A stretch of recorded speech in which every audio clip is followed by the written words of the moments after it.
Lumuwas ng Maynila si Alvin dahil na rin sa pinatawag siya ng kanyang Kuya Allen upang magkaroon naman daw ng kasama sa bahay ang asawa nito na may 5 buwang gulang na anak habang nagtatrabaho ang kanyang kuya sa buong araw. 18 anyos pa lamang si Alvin at bakasyon din naman kung kaya ay pabor din naman iyon sa kanya. Lalo pa at unang beses pa lamang niyang nakita ang asawa ng kuya niya na hindi yata kayang tawaging ate sapagkat ubod ito ng ganda at 1 taon lang yata ang tanda sa kanya. Hapon na nang marating ni Alvin ang bahay ng kuya niya sa Maynila. Matagal ang biyahe kung kaya ay napagod ng gusto si Alvin. Pagdating sa bahay ng kuya niya ay wala pa ito ngunit pinagbuksan naman siya ni Trisha, ang asawa ng kanyang kuya. Hindi na muna pinansin ni Alvin ang suot na maikling short at sandong kulay pula ni Trisha at talagang siya ay pagod na pagod. Gabi na nang siya ay magising at nakauwi na ang kanyang Kuya Allen galing trabaho. Kaagad naman siya nitong kinamusta at natuwa nang siya ay makita. Nakita niya rin ang 5 buwang gulang niyang pamangkin na natutulog pala kanina nang siya ay dumating. Kaagad niya naman itong kinarga at nilaro-laro. Cute na cute ang kanyang pamangkin na si Asher. Mana yata talaga sa mami nito na sobrang ganda. Alam ni Alvin na masama ang magkaroon ng pagtingin sa kanyang hipag, lalo pa at close sila ng kanyang Kuya Allen. Pati ba naman ang asawa nito ay hindi niya palalampasin. Pero kahit ganun ay talagang hindi mapigilan ni Alvin ang humanga kay Trisha. Ibang-iba kasi talaga ang ganda na to. Hindi katulad ng GF na iniwan niya sa probinsya. Sobrang pakipot. Kung kaya nakaalis na siya't lahat ay hindi pa siya nakaka-score. Sumapit ang hapunan at talaga namang perfect nga ang asawa ng kanyang kuya. Bukod sa gandang taglay na to, ay napakagaling din na tong magluto. Hindi umiinom si Alvin, kung kaya ay nang matapos sila sa hapunan, ay hindi siya nakipagsabayan sa kuya niya na may kainumang mga kapitbahay. Pinili na lamang ni Alvin na pumasok sa loob ng bahay at naupo sa sofang naroon. Naka-on ng TV at nanood na lamang si Alvin. Rinig niya ang pagpapatahan ni Trisha kay Baby Asher at tila yata patutulugin na nito ang bata. Hanggang sa maya-maya pa ay tuluyan nang natahimik sa kwarto ng mga ito. Hudyat na nakatulog na ang kanyang pamangkin.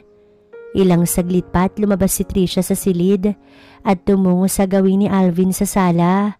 Walang ano-ano itong naupo sa tabi ni Alvin at tinabutan pa siya ng isang supot ng mani. Tinanggap naman iyon ni Alvin at pinakiramdaman ang kilos ni Trisha. Tahimik silang nanonood ng TV at talaga namang nahihiya pa si Alvin. Mabuti na lamang at hindi na siguro nakatiis pa ang kanyang hipag at binasag nito ang katahimikan sa pagitan nila. Nagkwentuhan sila ng kung ano-ano at paminsan-minsan pa ay tungkol sa kuya niya ang kanilang pinag-uusapan. Hanggang sa napunta sa asaran at naikwento niya kay Trisha ang tungkol sa kanyang GF. Inasar kasi siya ng inasar na to kung kaya ay napapatawa na lamang si Alvin. Magaan ang loob niyang nakakausap si Trisha. Bilib talaga siya sa kuya niya at nakuha nito ang loob ng anghel sa gandang si Trisha. Hindi tuloy maiwasan ni Alvin ang makaramdam ng init sapagkat masyado nang dikit sa kanya si Trisha. Gusto naman niya ang pakiramdam na yun kahit pa masyadong nakakailang. Kumikinang ang kaputian ni Trisha dulot ng ilaw sa sala. Hindi naman mapigilan ni Alvin na ito ay sulyapan na para bang nais niyang ipako ang paningin dito. Bukod sa maputi ay talagang makinis si Trisha. Panalong panalo. Hindi niya alam kung napansin ba nito ang pasulyap-sulyap niya rito. Siguro ay hindi naman dahil hindi naman siya sinisita na to. Ilang saglit pa nga at pumasok na ang kanyang kuya at naupo sa tabi ng asawa na to. Pansin naman kaagad ni Alvin na lasing na ang kuya niya dahil na rin sa ginagawa nitong pasimpleng pagpisil sa asawa na to. Paminsan-minsan pa ay pinanggigigilan talaga nito si Trisha. Lalo tuloy nakaramdam ng init si Alvin sapagkat naiisip niya na siya ang gumagawa noon at hindi ang kanyang kuya. Panay tuloy ang kanyang malalim na paghinga at talagang hindi umaalis sa kanyang tabi ang dalawang mag-asawa at doon pa mas lalong naglambingan. Nahihiyamang tumingin sa dalawa ay nagagawa pa ring sulyapan ni Alvin ang ginagawa ng mga ito. Hindi na nga nakapagpigil pa si Alvin at gusto niya nang ilabas ang init na kanina niya pa nararamdaman. Nagpaalam siya sa dalawang mag-asawa at saka dali-dali nang tumungo sa silid na pansamantala niyang gagamitin. Maliit lamang iyon, ngunit maganda naman at malinis. Pagkapasok pa lamang ay kaagad na niyang inilak ang pintuan tsaka ginawa ang milagrong kanina niya pabalak gawin. Iniisip niya na mga oras na ito ang napakagandang mukha ni Trisha. Iniisip rin niya na siya ang kasama ngayon ni Trisha at ginagawa nila ang bagay na iyon doon mismo sa sala. Sa isiping yun ay mas lalong napadali ang pagdating ni Alvin sa sukdulan. Umahango siya na noon ay nakahilig na sa gawin ng pintuan. Pagkatapos ng nakakapagod na ginawa ay tumungo na si Alvin sa kama. Nahiga na siya at plano ng matulog, ngunit wala siyang mahagilap na kumot doon hanggang sa may kumatok sa labas ng kanyang pintuan. Kaagad naman siyang tumayo at saka tumungo sa pintuan upang pagbuksan ang kumakatok at nagulat pa siya nang makita si Trisha. May hawak-hawak na kumot at nakangiti pa sa kanyang harapan. "Nalasing na yung kuya mo, kaya natulog na. Hindi na nahiya na lambingin ako sa harapan mo. Ito nga pala yung kumot mo. Doon kasi nakalagay sa kwarto namin at naalala kong hindi ko pala naibigay sa'yo." Saad nito, nainabot pa sa kanya ang kumot na hawak. Napangiti naman siya at nagpasalamat dito, kung kaya ay humakbang na ito at bumalik sa silid ng mga ito. Sinundan pa ito ng tingin ni Alvin at talagang nanggigigil talaga ito. Pinilig na lamang ni Alvin ang ulo at baka mag-init na naman siya at may magawa na namang milagro. Magpapahinga na nga lang siya. Bumalik na siya sa loob ng kanyang silid at saka nahiga na.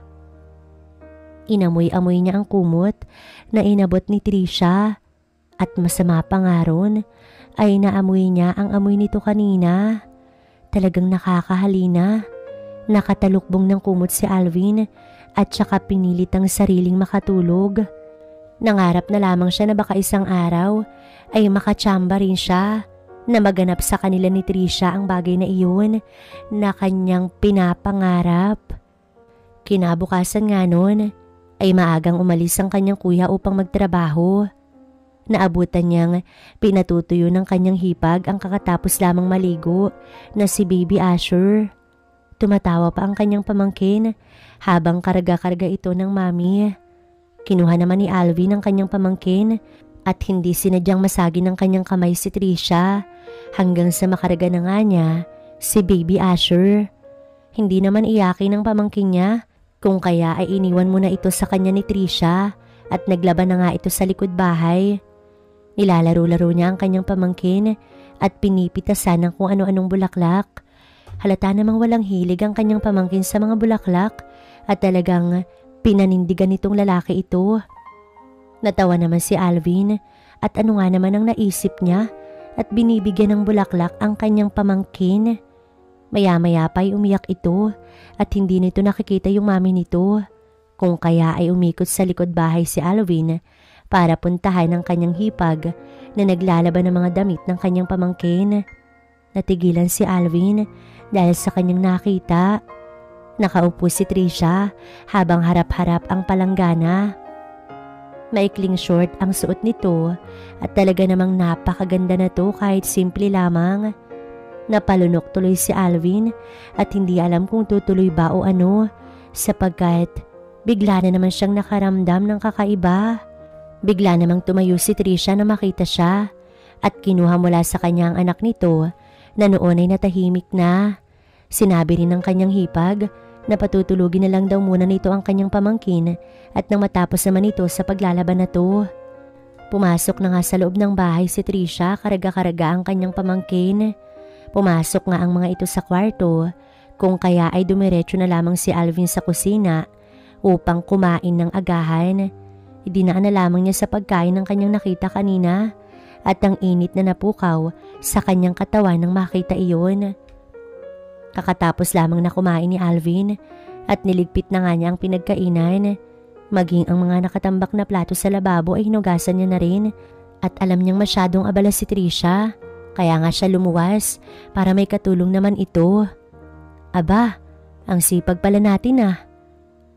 Wika ni Trisha na sumulpot mula sa kanyang likuran. Siguro ay napatulog na nito ang kanyang pamangkin. Ngumiti na lamang si Alvin at itinuloy ang paghuhugas ng plato. Talaga namang mapang-asar talaga si Trisha. Kanina pa ako nangangati ron sa likod bahay. Alvin, tignan mo nga itong likod ko't nangangati. Parang may langgam yung damit ko sa likod eh. Pakiusap pa nito na kanya namang kinatigil. Alvin, tignan mo naman kung may langgam sa likod ko. Sabay talikod pa sa gawin nitong Saad. Kaagad naman siyang lumapit at sinipat ang likuran ng kanyang hipag na wala man lang kagalos-galos.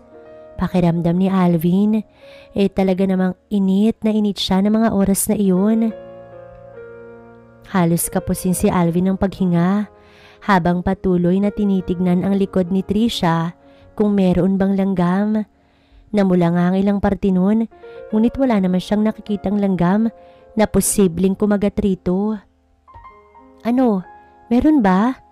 Tanong pa nito na bigla na lamang humarap sa gawin ni Alvin. Sa pagkakataong yun ay nagulat si Alvin, ngunit nagpigil ito at baka masampal siya ni Trisha at magsumbong pa ito sa kanyang Kuya Allen. Hoy ano, tulala ka na dyan. Untag sa kanya ni Trisha na bahagya pang natawa. Napakamot tuloy siya sa batok at bigla na lamang pinagpapawisan. Huwag mong sabihin na iba yung iniisip mo sa akin. Tanong pa nito sa kanya na para bang malambing. Lalo tuloy na palunok ng sariling laway si Alvin sa ginawang iyon ni Trisha na para bang mas lalo talaga siya nitong inaakit at sa paraan ng pagtitig nito sa kanya ay para bang talagang iba yung gustong mangyari na to. Sabihin mo nga, maganda ba ako Alvin? Umiba na ang tono ni Trisha at naroon ang init sa mga katagang binigkas na to. Hindi nakasagot si Alvin at nanatiling nakayuko. Hindi makapaniwala sa naririnig kay Trisha. Isa ka rin ba sa mga lalaking nangangarap sa akin, Alvin? Mas lalo pa itong lumapit sa kanya at rinig ni Alvin ang mabilis na paghinga na to. Kahapon lamang siya dumating, ngunit heto at tila yata may maagang magaganap. Sobrang ganda mo. Paanas na saad ni Alvin na siyang dahilan kung bakit bigla na lamang siyang hinablot ni Trisha at hinalikan ang kanyang labi. Mulagat ang mata ni Alvin sapagkat halos hindi niya lubos maisip na mangyayari ang ganoong bagay. Sino ba ang lalaking hihindi lalo pa at masyado na siyang nagpipigil dito? Hindi niya na inisip si Allen. Bahala na. Total, si Trisha naman ang unang gumawa ng hakbang. Kapwa sila hinihingal nang mapadikit sa dingding ng kusinang iyon si Trisha. Hanggang sa marinig nila ang iyak ng kanyang pamangkin na siyang dahilan kung bakit sila natigil. Sinanyasan siya ni Trisha na sumunod sa kwarto ng mga ito. Kung kaya ay agad naman siyang sumunod roon. Kaagad na dumapa sa kama si Trisha at pinuntahan ang kanyang pamangkin. Lumapit si Alvin kay Trisha at tinuloy ang naputol na ginagawa nila kanina. Parang baliw si Trisha, hindi mapakali ng mga oras na iyon. Heto namang si Alvin, wala nang pakailam at wala nang iniisip na mga oras na iyon. Basta ang alam lang niya ay gusto niya ang ginagawa niya. Hindi niya iniisip si Allen. Ang nasa isip niya lamang ngayon ay ang magandang si Trisha. Napasubsob sa kama si Trisha nang matapos. Bahagya pa nga itong napapapikit dahil na rin siguro sa napadpad nila ang rurok. Halos binuhos lahat ni Alvin ang kanyang nararamdaman at para bang wala nang ang natira sa kanya. Akala niya ay mahihiya na si Trisha, ngunit mali siya. Akala niya ay mahihiya na siyang harapin na to, ngunit maling-mali siya. Bumangon ito at nag-ayos na para bang walang nangyari. Sinabi pa nga nito sa kanya na uulitin daw yun mamayang gabi. Mas exciting daw kapag nagtatago sila at natatakot mahuli. Mas maganda daw yun. Natawa naman si Alvin sa kalokohan nito. Ngunit gusto rin naman niya yun. Wag lamang siya magpapahuli at talaga namang tila siya ay magugulpi. Sumapit ang tanghali at tinanong siya ni Trisha kung ano raw ba ang gusto niyang ulamin. Sinabi naman niya na kahit na ano, basta may sabaw, at nang bumalik ang nawala niyang lakas. Natawa naman ito at tumungo na sa kusina.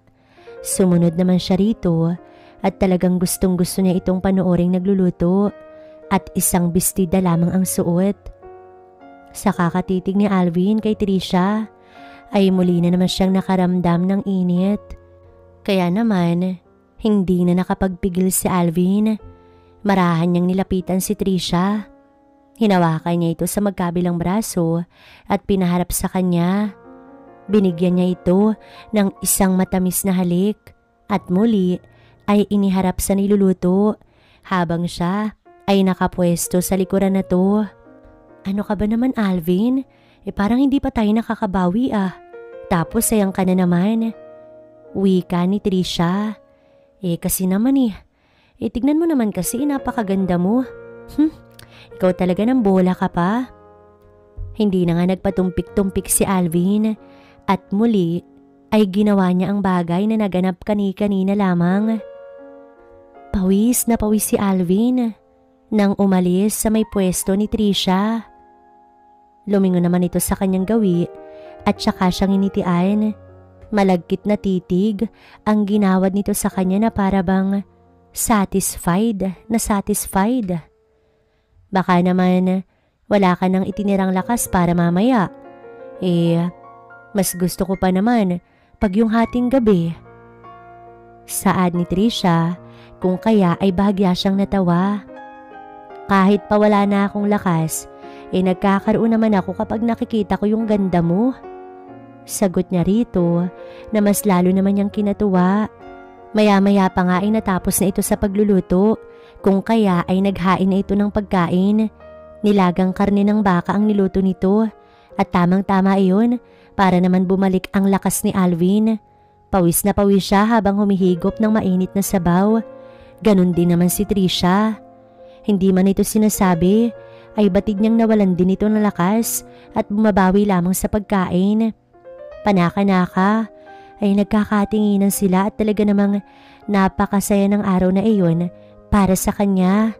Naisip ni Alvin na ano kayang pumasok sa isip ni Trisha at nagawa nila ang bagay na iyon. Pero hindi na importante kung ano man ang rason na to. Ang mahalaga ay natupad ang pangarap ni Alvin. Lalo pa at palaging wala si Allen, kung kaya ay tiyak na magagawa nila ang bagay na iyon nang walang sagabal at nagpipigil. Natapos sila sa pagkain at si Alvin ulit ang naghugas ng mga pinagkainan. Maaliwalas ang kanyang muka na para bang naaabot niya ang ulap sa langit. Totoo naman kasi talaga na naabot niya iyon, kaya ganoon na lamang ang kanyang pagdiriwang. Habang si Trisha naman ay tumuloy na sa likod bahay upang maglaba hanggang sa sumapit na nga ang hapon at batid ni Alvin na oras na nang uwi ni Kuya Allen niya galing sa trabaho. Inabangan niya ito sa upuan sa labas ng bahay at karga-karga niya ang kanyang pamangkin. Walang kaalam-alam si Allen na meron nang nagaganap sa bahay na iyon. Malapad pa nga ang ngiti nito at kaagad na dumalo sa anak. May dala rin ito mga sticks ng barbecue na binili raw nito sa kanto. Nakikain na rin si Alvin hanggang sa lumabas nga si Trisha. Suot-suot pa rin ng bestidang kaninang suot na to. Lihim naman na napangiti si Alvin. Iba pala talaga ang kaba sa nalalapit na magaganap mamaya sa kanila. Nang gabing iyon ay hindi muna nakipag-inuman si Allen kay Alvin at pagkatapos lamang ng hapunan ay natulog na nga ito. Naiwan tuloy si Alvin na nanonood ng telebisyon. Panaka-naka ay napapasulyap siya sa gawin ng pintuan ng silid ng kanyang kuya. Nakasara iyon at tahimik na rin sa loob. Siguradong nakatulog na ang kanyang pamangkin at ganun din ang kanyang kuya. Nagtagal pa si Alvin sa sala hanggang sa makaramdam siya ng antok. Nagpasya siyang patayin na muna ang TV at pumasok na sa kanyang silid. Mukhang wala namang balak na lumabas si Trisha sa silid ng mga ito. Isa pa, naisip din ni Alvin na baka magising si Allen kapag ginawa nila ang bagay na iyon dahil nga sa hindi ito nakainom. Baka mapalayas pa siya dito ng 10 oras ng gabi. Ngunit ano ang gagawin ng manok kung talagang palay na ang lumalapit? Hindi pa kasi nakakapasok ng tuluyan si Alvin, sumabay na sa kanya si Trisha sa pagpasok ng kanyang silid. Kaya naman ay agad niyang niyakap si Trisha. Si kuya, bulong ni Alvin, nakaagad namang sinagot ni Trisha. Ngunit mahinang bulong lamang, tulog na pagod, kaya bilisan natin. Kaya naman, pagkasabi iyon ni Trisha, ay agad siyang tinulak ni Alvin sa kama. Tinabihan niya ito at muling hinalikan sa labi. Hindi malaman ng mga gagawin ng mga oras na iyon. Mabilis lamang ang kanilang mga kilos dahil nga baka magising si Allen. Kaya hindi nagtagal ay yumugyug na nga ang kama. Kamuntikan pa nga itong masira kahit na ito'y napakatibay. Talaga namang walang tatalo kay Alvin. At nang gabing iyon ay hindi man lang nagising si Allen kaya malaya nilang nagagawa ang bagay na iyon hanggang sa mag-umaga. At simula nga noon ay araw-araw at gabi-gabi nang ginagawa ni Alvin ang bagay na iyon na gustong-gusto naman ni Trisha. Naputol lamang ang gawain niyang iyon nang bumukas na ang klase at kailangan nang mag-focus ni Alvin sa pag-aaral sa kolehiyo.